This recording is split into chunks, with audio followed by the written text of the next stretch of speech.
You know, we've all read things, a daily meditation, a motivational post, and felt that little spark.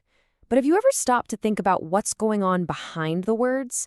How does a simple piece of text manage to create this really powerful sense of purpose? Well, today we're going to go under the hood of a devotional message. We're going to take it apart piece by piece to see exactly how it's built to inspire.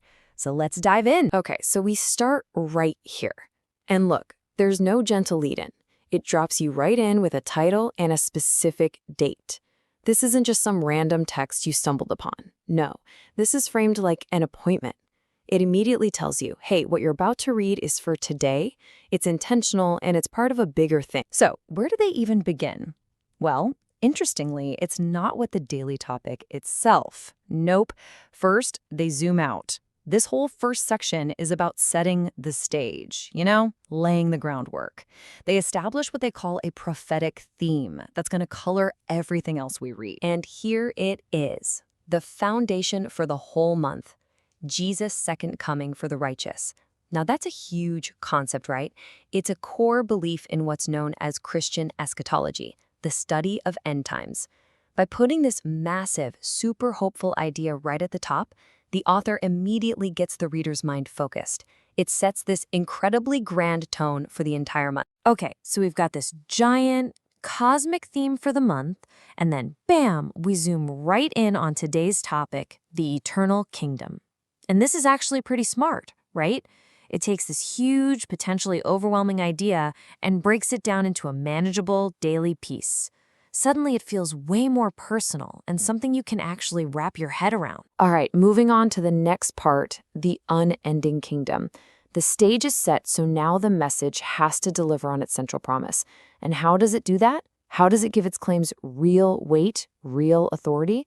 Well, it pulls out its most powerful tool, Scripture. So what is that core promise? What's the one single anchor point that this whole day's teaching hangs on? And there it is, Luke chapter 1, verse 33, and of his kingdom there shall be no end. In a devotional like this, a verse like that isn't just a nice quote. It's the proof text. It's basically presented as the unbreakable divine guarantee. It's meant to make the idea of an eternal kingdom feel like an absolute certainty. Okay, so the kingdom is eternal. Got it. But that's still kind of an abstract idea, right? To make you really want it, to make you feel it, the message starts painting a picture. And what a picture it is. No more pain, no more sorrow, no more death. And what do you get instead? Righteousness, peace, and joy. See how that works?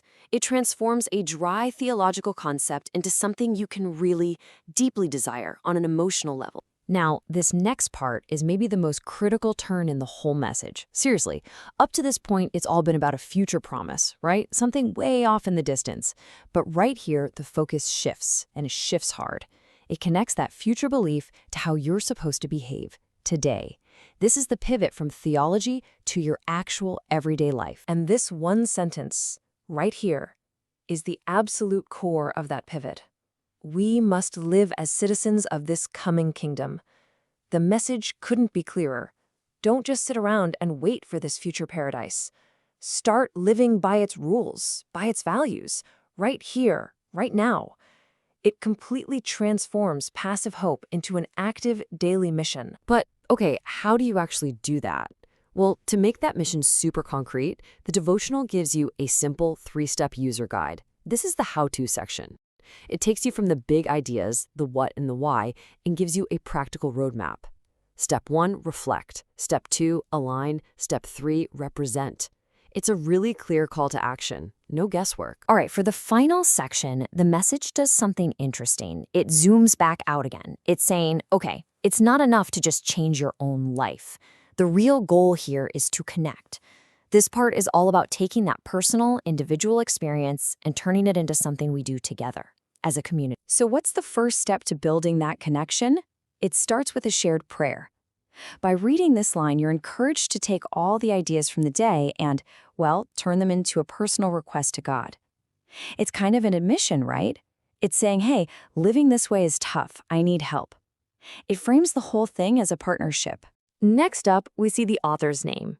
And notice, this isn't just some anonymous text floating around online. It's specifically attributed to God's servant, David F. Nwafulu. That little detail does two things at once. It adds a human touch, but it also adds a layer of spiritual authority and accountability to the whole message. And check this out. This is how that whole community idea becomes really, really real. The devotional actually provides a schedule for synchronized global prayer. So all of a sudden, that personal prayer you just read, you're not saying it alone. You realize you're part of this wave of people in Nigeria, the US, the UK, all connecting at the same time. It's designed to build this incredibly powerful feeling of a global community. And finally, it doesn't just stop there. It gives you a whole toolkit to stay connected. And this goes way beyond just prayer.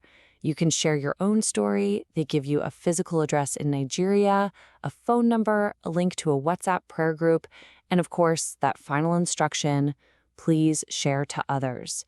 Every single one of these